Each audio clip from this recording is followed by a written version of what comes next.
नमस्कार। प्रस्तुत है आज का चिंतन। जीवन साधना के द्वारा व्यक्ति आत्मशक्ति को जागृत कर सकता है। जीवन सध जाने पर निरक्षर से विद्वान तक, रंक से राजा तक सभी अपने विषय के सिद्ध बन सकते हैं। जब लोगों ने अपने साधन और कौशल को बढ़ाने की साधना की तो उसमें उच्च स्तरीय सफलता प्राप्त कर ली, लेकिन जीवन साधना नहीं हुई, इसलिए वे उपलब्धियां मानव के लिए हितकारी नहीं हुई। यदि साधनों का सदुपयोग हुआ होता तो वे कल्याणकारी सिद्ध होती। कोई साधन स्वयं में न तो अच्छे होते हैं न बुरे, उनके सदुपयोग और दुरुपयोग पर निर्भर करता है कि वे अच्छे हैं या बुरे। जो शस्त्र किसी की रक्षा करने में प्रयुक्त हो सकता है, वही दुरुपयोग करने पर किसी की हत्या भी कर सकता है। जिस शरीर बल से किसी असमर्थ निर्बल की सहायता की जा सकती है, उसी का दुरुपयोग हो तो वह पीड़ा पहुंचाने का कार्य भी कर सकता है। जिस बुद्धि का सदुपयोग करके अज्ञानियों का मार्गदर्शन किया जा सकता है और विकास में गति प्रदान की जा सकती है, उसी का दुरुपयोग होने पर समाज को भटकाया जा सकता है और प्रगति में बाधा उत्पन्न की जा सकती है। धन का सदुपयोग हो तो अनेक जन कल्याण के कार्यों को गति प्रदान की जा सकती है और सेवा के प्रकल्प प्रारंभ किए जा सकते हैं। दुरुपयोग होने पर धन व्यसन और विलासिता में खर्च हो जाता है और अहंकार बढ़ाने वाला बन जाता है। जीवन साधना के अभाव में ये सब शक्तियाँ आतंक, हिंसा और व्यवधान उत्पन्न करने में ही खर्च हो रही हैं। जीवन साधना है जो मनुष्य को शक्तियों के सदुपयोग करने की मनोभूमि का निर्माण करने की प्रेरणा देती है। प्रकाश का अभाव ही अंधकार कहलाता है। जीवन साधना से सुसंस्कार, सहृदयता, सहकारिता, सद्भाव और स्नेह की वृद्धि होती है। इनकी वृद्धि ही व्यक्ति के चरित्र को बनाती है।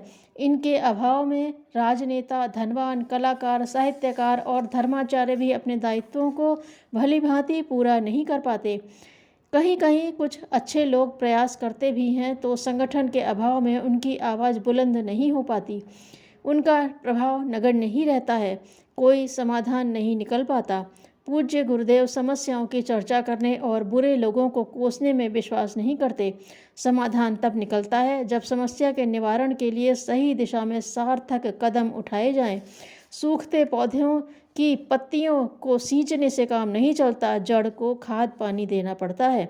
मक्खी मच्छरों को मारने से नहीं, उनके उद्गम स्थल का उपचार करने से काम चलता है। फोड़े फुंसियों पर दवा लगाने के साथ साथ रक्त विकार का भी उपचार करना पड़ता है।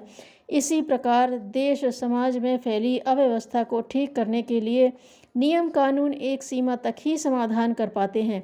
जीवन साधना के अभाव में बुद्धिवादी लोग नियम कानून को धता बताकर उसमें रास्ता निकाल लेते हैं। यदि व्यक्ति की साधना प्रखर हो, उसमें प्राण हो, तो नियम कानून में कमी रहते हुए भी अव्यवस्था नहीं फैलती। नैतिकता की कमी रहते विकास की योजनाएं असफल ही रहती हैं। उज्ज्वल भविष्य का निर्माण उज्ज्वल चरित्र वाले व्यक्तियों के समूह द्वारा ही हो सकता है।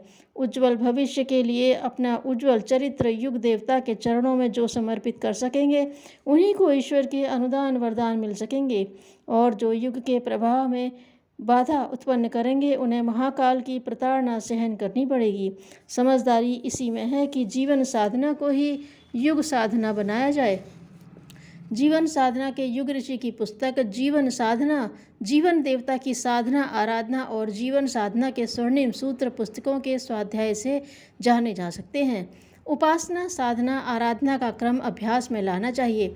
उपासना के अंतर्गत ईश्वर के सानिध्य में बैठकर उसके गुणों और विशेषताओं को अपने अंदर विकसित करने की भावना करनी चाहिए। ईश्वरीय गुणों से परिचित होने पर सदचिंतन द्वारा, स्वाध्याय और संयम द्वारा ईश्वर प्रदत्त विभूतियों को प्रखर बनाते हुए ईश्वरीय प्रयोजन में नियोजित करने का प्रयास करना चाहिए। यही साधना है। इस समूह साधना के विस्तार से युग शक्ति का अवतरण होगा। यही युग शक्ति युग परिवर्तन का आधार बनेगी।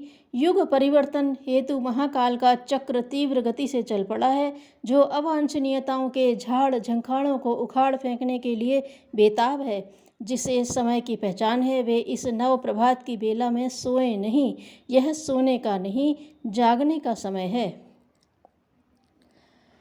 तक्षशिला विश्वविद्यालय में 7 वर्ष तक आयुर्वेद पढ़ने के उपरांत आचार्य बृहस्पति ने जीवन की परीक्षा लेकर विदा करने का मुहूर्त निकाला। उन्होंने हाथ में खुरपी देकर कहा, एक योजन की परिधि में एक ऐसी वनस्पति खोज कर लाओ जो औषधि के काम न आती हो।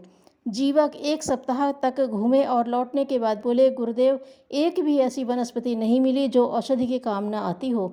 बृहस्पति ने अपने शिष्य को गले लगा लिया और वह कहा, वत्स, तुम परीक्षा में सफल रहे, जाओ अब आयुर्वेद का प्रकाश चारों दिशाओं में फैला दो।